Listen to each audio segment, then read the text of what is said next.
वो हमारे बीच में आज उपस्थित है श्री राजकुमार जी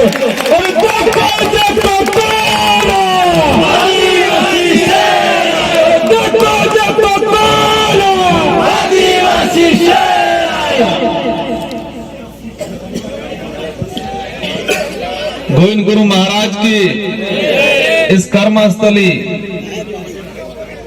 1500 आदिवासियों की इस शहीद भूमि मानगढ़ को नमन। आदिवासी समुदाय के लिए इतिहास के पन्नों में पहली पंक्तियों में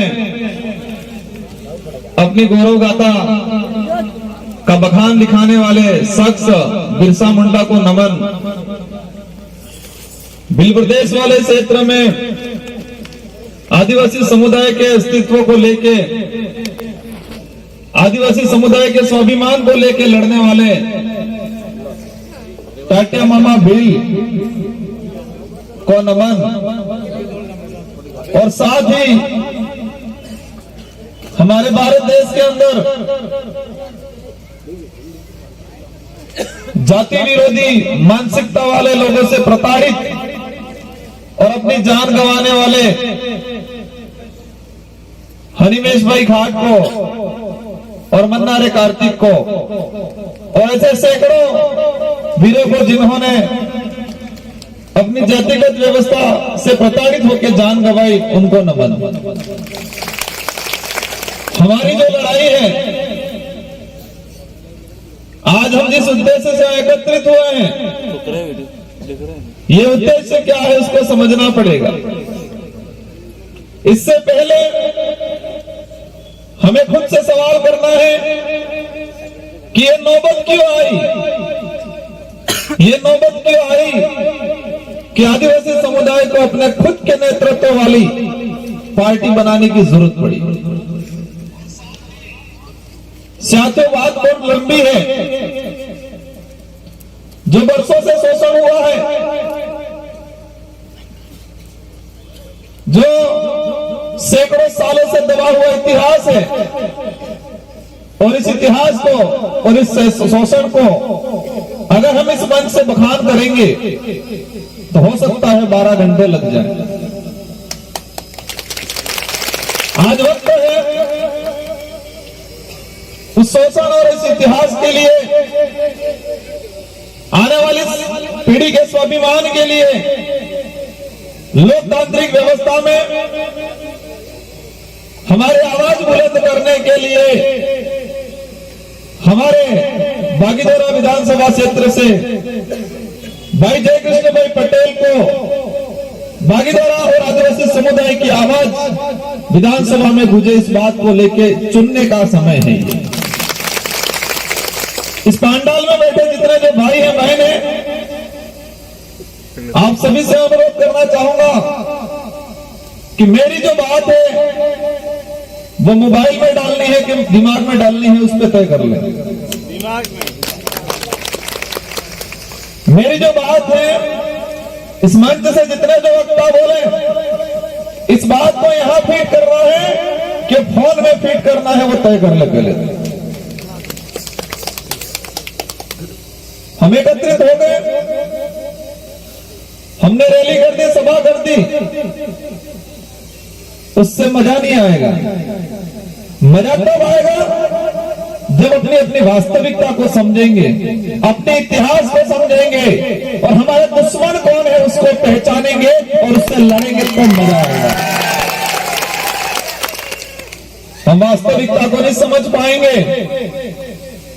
दुश्मन कौन है उसको पहचान नहीं पाएंगे और उस दुश्मन से लड़ना कैसे है वो तरीका नहीं जान पाएंगे, तो मजा नहीं आएगा। लड़ से नहीं लड़ना है, दिमाग से लड़ना है। ये लोकतांत्रिक देश है और इस लोकतांत्रिक देश को बनाने में हमारे कई पूर्वजों की जानें गई हैं। ये देश आजाद जो हुआ,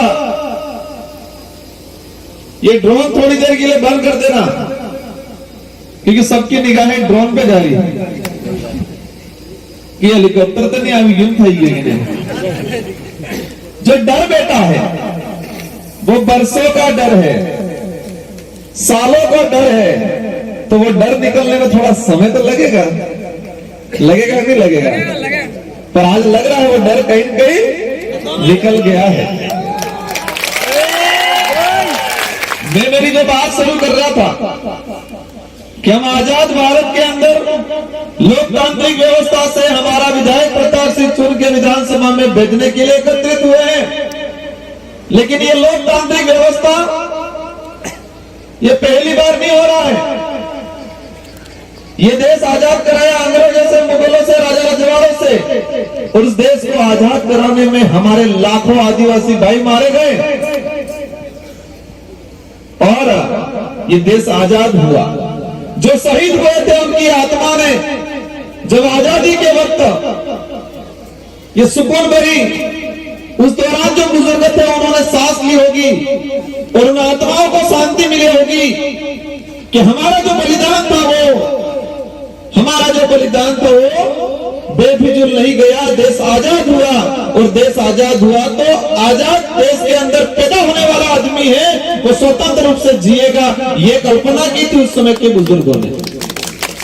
लेकिन दिक्कत भारी पड़ गई, अंग्रेजों को तो भगा दिया, लेकिन काले अंग्रेज पैदा हो गए।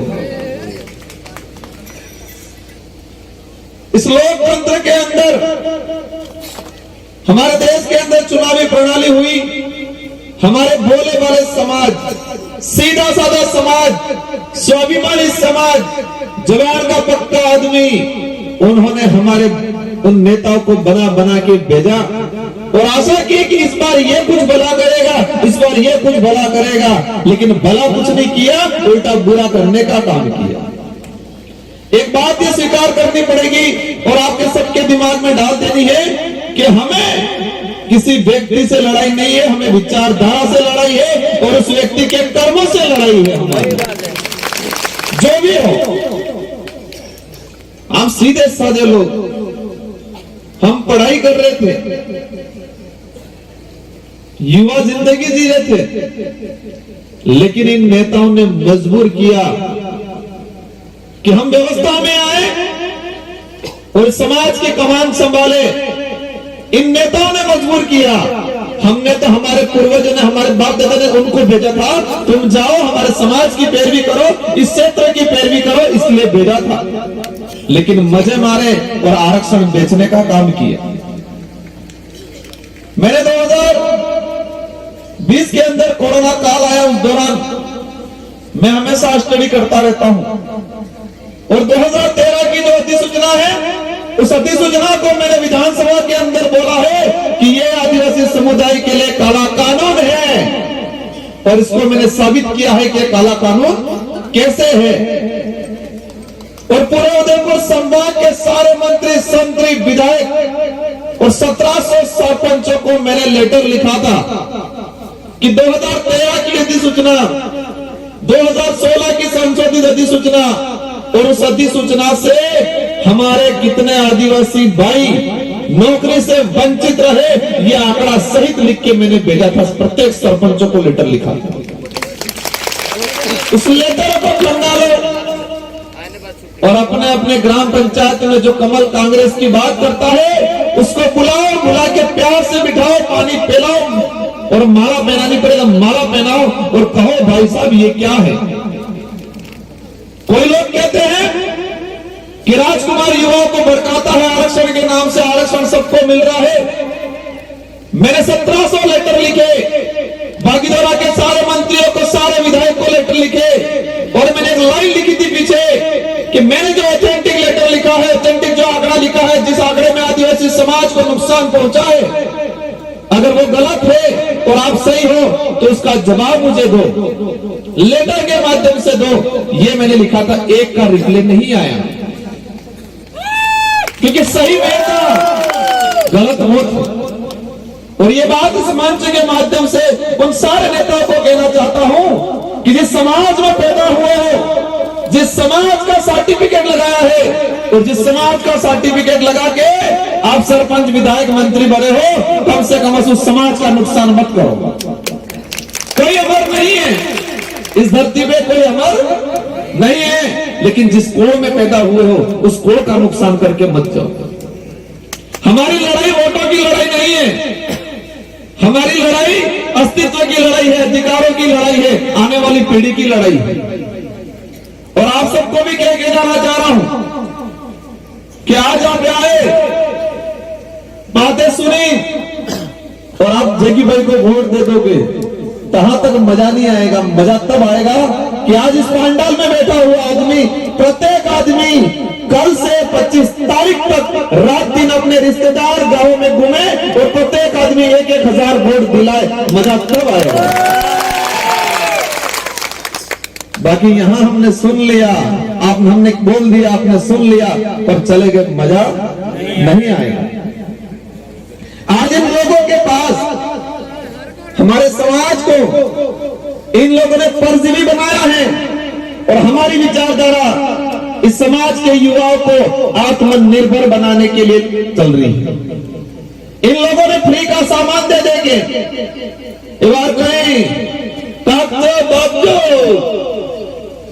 तमन सब हाल दी दो, मेटवाल दी दो, अधेराल दी दे, मरसोल दी दो, वे खाओ पियो मस्त रहो। मेरे भाइयों, एक साल के अंदर कितने महीने आते हैं? और 5 साल के अंदर 60 महीने। एक साल में 12 महीने और 5 साल के कितने हुए? 12 महीने। और 12 महीना में 2 महीना पैकेट मिला।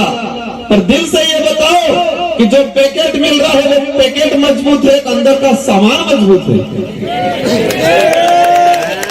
वो पैकेट है वो ज्यादा दिन तक टिकेगा कि अंदर जो सामान है वो घर के अंदर ज्यादा टिकेगा? 100 ग्राम की मिर्ची का पैकेट, 50-100 ग्राम की हल्दी का पैकेट भगत के घर में 5 दिन बनेगा और जगत के घर में 2 दिन में खत्म हो जाएगा। और तुम कहते हो खाओ पियो मस्त रहो। हम 5 दिन खाए और 5 साल, 5 साल क्या करें हम? हमें फ्री का सामान नहीं चाहिए, हमें हमारे अधिकार चाहिए, हमारा आरक्षण चाहिए और स्वाभिमान वाली जिंदगी चाहिए हमको। हम कमा लेंगे, आंखें बंद करेंगे भी कड़ी केड़ी में कड़ा खितर में मरसा रुपये दिएगा तो एक बार खड़ना मरसा था ही देंगे। इन लोगों ने जिस तरह से समाज को बनाने का काम किया है, और मैं अधिकतर कार्यक्रम में उदाहरण देता हूं, उदाहरण में सच्चाई का उदाहरण है। अपने बांसवाड़ा के नजदीक देखे गौतमेश्वर जी और उधर देखे माउंट आबू गब्बर। आप या जाते हैं, अधिकतर साथी गए होंगे, नहीं गए होंगे तो आपको ध्यान आ जाएगा मैं जो बात बताना चाह रहा हूं। आपने भी गब्बर नीचे माउंट आबू के इधर देखे तो जाते में बांद्रा दौड़ी नवी से जैसे गाड़ी गई बंदर तोड़ के आ जाएंगे और गाड़ी में से जो यात्री उतरेगा और वो थैली फ्री की सामान देगा, बिस्किट देगा, नमकीन देगा, केले देगा या पंचीला रोटो वेगा ही आलेगा। वो बंदर खाएगा, फिर साइड में बैठेगा, फिर कोई गाड़ी आएगी उसका इंतजार करेगा, जैसे गाड़ी आते ही दौड़ के चले जाएगा, फिर सामान लाएगा, फिर खाएगा। एक फुर्तीला जानवर जो इस पेड़ से उस पेड़ तक कूद के जा सकता है, चाहे वो फल फ्रूट खा सकता है, उस ताकतवर उस फुर्तीले जानवर को मानसिकता सेट होगी फ्री के खाने की। और इसके बाद जैसे ऐसी आदत पड़ गई, उनके बच्चे पैदा हुए और बच्चे रोड के साइड में पैदा हुए, बच्चों की आंखें खुली, आंखें खुलते काला रोड दिखा, काले रोड पे दौड़ी गाड़ी आती दिखी और दौड़ी गाड़ी में से फ्री का सामान आता दिखा उसको। उसकी आदत वही पड़ गई बच्चे को उसकी ताकत क्या है, उसके खाने की चीज क्या है। मेरी पूरी बात सुनना फिर तालियां बजाना। बच्चे को उसकी ताकत क्या है, उसके खाने के लिए, उसके रहने के लिए जंगल है उसको पहचानना भूल गया। माउंट आबू के नीचे ही जंगल था, लेकिन उसकी आदत पड़ गई रोड वाली। लेकिन कोरोना काल आया, कोरोना काल आते ही लॉकडाउन लग गया और लॉकडाउन लगते ही गाड़ियां जाना बंद हो गई और गाड़ियां जाना बंद हो गई तो फ्री की थैली जाना बंद हो गई। और उस दौरान बंदर के बच्चे इन सड़कों पे रोते थे और कई बंदरों के बच्चे 2 महीनों के अंदर मर गए थे, लाशें मिली थी सड़कों पे। पास में जंगल था, जंगल में फल फ्रूट थे, लेकिन उनकी मानसिकता वो बढ़ गई और उसकी ताकत, उसका घर, उसके खाने की चीजों को वो पहचान नहीं पाया। और उस दौरान बंदरों के बच्चों की लाशें मिली थी रोडों पे। और वही कंडीशन कांग्रेस बीजेपी ने हमारे समाज की करने जा रहा है। आज हमें फ्री की थैली नहीं चाहिए, हमें 2 साल से बच्चों की छात्रवृत्ति नहीं मिली है, वो चाहिए हमको। देश आजाद हुआ तब से 5वीं अनुसूची के तहत जो रिजर्वेशन है वो चाहिए हमको। जल जंगल जमीन का मालिकाना हक चाहिए हमको। ये लोग कहते हैं, इनकी पोल खोलना चाहता हूं इस मंच के माध्यम से, कहते हैं कि कांग्रेस ने 2 रुपए किलो गवा या खैरू जुटे, कहते हैं कांग्रेस ने रोजगार गारंटी दी, क्या चीज और क्या चाहिए। इस बात को समझना पड़ेगा। रोजगार गारंटी अधिनियम 2005 में बना और यूपीए की सरकार में बना। 2004 के अंदर यूपीए की सरकार बनी और यूपीए की सरकार 18 से 19 क्षेत्रीय दलों से मिलकर बनी और क्षेत्रीय दलों ने कहा कि देश के अंदर रोजगार की गारंटी का अगर कानून लाते हो तो हम आपको समर्थन देंगे। और कांग्रेस को मजबूरन कहना पड़ा कि हमारे मनमोहन जी को प्रधानमंत्री बना दो, हम रोजगार गारंटी का कानून लाएंगे लोग। तो इससे ये क्षेत्रीय पार्टी की उपलब्धि है, कांग्रेस की उपलब्धि है। अगर क्षेत्रीय पार्टियां नहीं होती तो देश के अंदर रोजगार गारंटी का कानून नहीं बनता। इसी तरह खाद्य सुरक्षा अधिनियम जो बना वो यूपीए की सरकार में बना और वो भी क्षेत्रीय पार्टियों की बदौलत बना।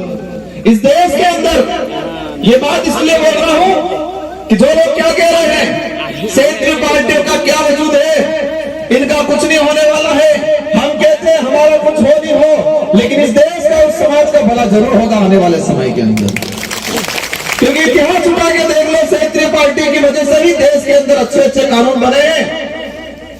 खाद्य सुरक्षा अधिनियम देखो, निःशुल्क शिक्षा का अधिकार देखो, फॉरेस्ट राइट एक्ट देखो, जितने भी जो कानून बने हैं, सूचना का अधिकार अधिनियम देखो, यूपीए की सेकंड सरकार में बना, वो भी क्षेत्रीय पार्टियों की मांग पे बना। देश के अंदर एक भी कानून ऐसा नहीं है जो फुल फ्रेश कांग्रेस या बीजेपी ने बनाया हो। कांग्रेस और बीजेपी ने आम जनता के हित में बने कानून, आम जनता के हित में बने अनुच्छेदों को खत्म करने का काम किया। आज देश के अंदर जो स्थिति बनी हुई है, आज ये लोग जिस तरह से हमको गुमराह कर रहे हैं, ये वोट लेने या वोट देने की बात नहीं है, सूद समेल वसूल करने की बात है। आज हमारे पूर्वजों ने जो वोट दिया, उस वोट की वजह से ये नेता बने और इन नेताओं ने जो नुकसान किया उसकी भरपाई करनी पड़ेगी कि नहीं करनी पड़ेगी? उसका ब्याज लेना पड़ेगा कि नहीं लेना पड़ेगा? और इस देश के अंदर लोकतंत्र है और लोकतंत्र की सबसे बड़ी चाबी है वोट है। ये वोट है वो इस लोकतंत्र की वो चाबी है। और इस बार ये चाबी ऐसी लगानी है कि बांसवाड़ा और बागीदोरा के सारे ताले जंग खा जाए, ऐसे चाबी लगानी है।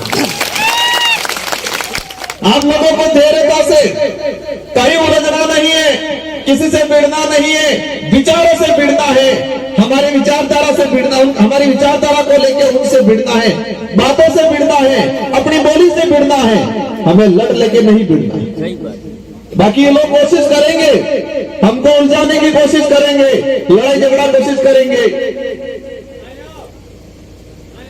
लेकिन उनको भी कहना चाहता हूं, सभी नेताओं को, डूंगरपुर बांसवाड़ा के, खुद का नहीं सोचे, पार्टी का नहीं सोचे, समाज का सोचे। और आज भी वक्त है, मैंने कई बार बोला है सारे नेताओं को कि कांग्रेस बीजेपी के जितने नेता हैं वो एक मंच पे आके समाज से माफी मांग ले कि हमसे ये काला कानून बनाए गए जिससे समाज को नुकसान हुआ और इनको हम सुधार देंगे, तो हम माफ करने के लिए तैयार है और हम राजनीति छोड़ने के लिए भी तैयार है।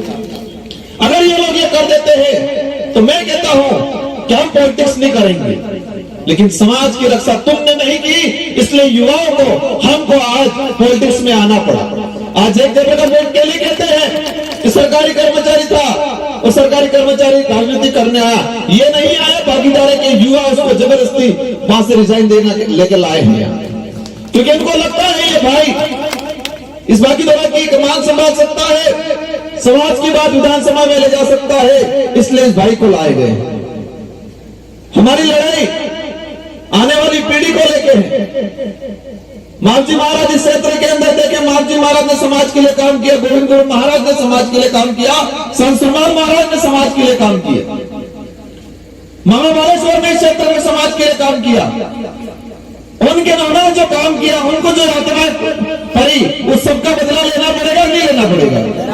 1500 आदिवासी मानगढ़ पे मारे गए, उसका बदला कांग्रेस ने नहीं लिया, बीजेपी ने नहीं लिया, और ये भारत आदिवासी पार्टी लेके आ गई। मालजी महाराज कह के गए थे कि दुर्जी दिवाला के पहले पानी मिसा है और सोता सुपनी सेली वारी वे हॉस्पिटल और नहीं हंसा हो तो पासा बेट बगार करा पड़ी, ये कह के गए थे।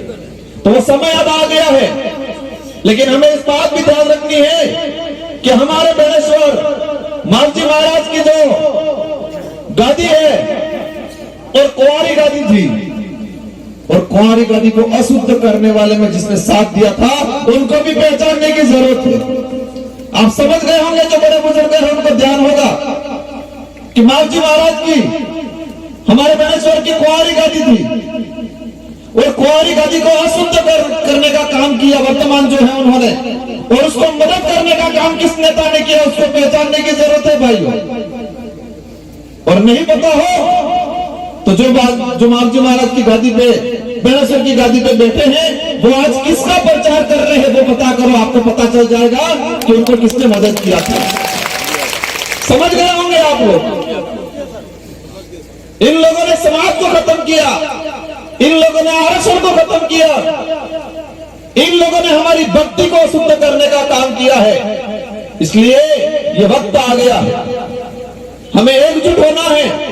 आज यहाँ पर आए आप, कल आपको कोई और करेगा, कल आपको वापस कहीं गुमराह करेगा, कल आपको कोई लसवत में ले जाएगा और आप वापस गुमराह हो जाए। ऐसा नहीं होना चाहिए भाई। ये जो लड़ाई है वोटों की लड़ाई नहीं है। वोट इसलिए लड़ रहे हैं ताकि हमारी आवाज विधानसभा में जाए। और आपको पता होगा जो नेता 2018 से पहले आदिवासी कहने से शर्माते थे, जनजाति वनवासी कहते थे, आज कहते हैं मुंह भी आदिवासी नहीं हूं कहीं।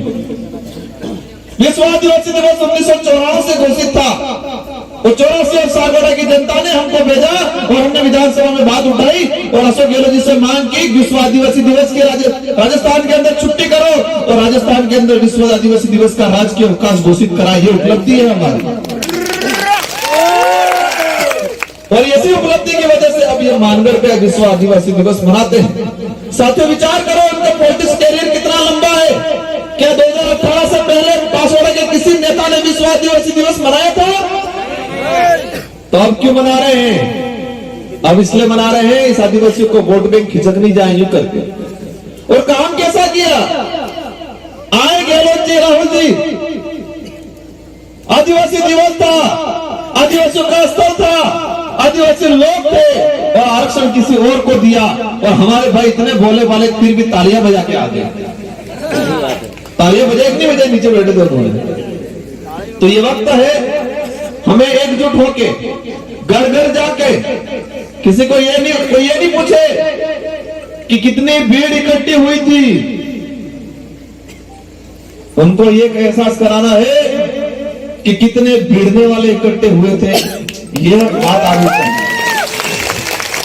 भीड़ इकट्ठी हुई थी, या भीड़ इकट्ठे करने का मकसद नहीं है, हमें भिड़ने वाले तैयार करने हैं। और मैं आप सबको कहता हूं, आज से ठान लेना है कि हमें कल से 15 तारीख से 25 तारीख तक 10 दिन का समय है, और 10 दिन का जो समय है भागीदारा का भविष्य तय करेगा, बांसवाड़ा का भविष्य तय करेगा। ये वो 10 दिन है, वो 10 दिन आदिवासी समुदाय का अस्तित्व तय करेगा। इसलिए 10 दिन तक सोना नहीं है, बाका में नहीं आना है। और एक कई गाली दिए पैसा वैसा हरो हरो, तो ध्यान रखो चंडीगढ़ में लावेंगे भी। इसी चीजों में नहीं पड़ना है। और हमें भारी मतों से, मैं उम्मीद करूंगा, हम 17-27 सीटों पे लड़ रहे हैं, और बांसवाड़ा के भाइयों से उम्मीद करना चाहूंगा, क्या ये सीट जिता के भेजोगे आप? पक्का?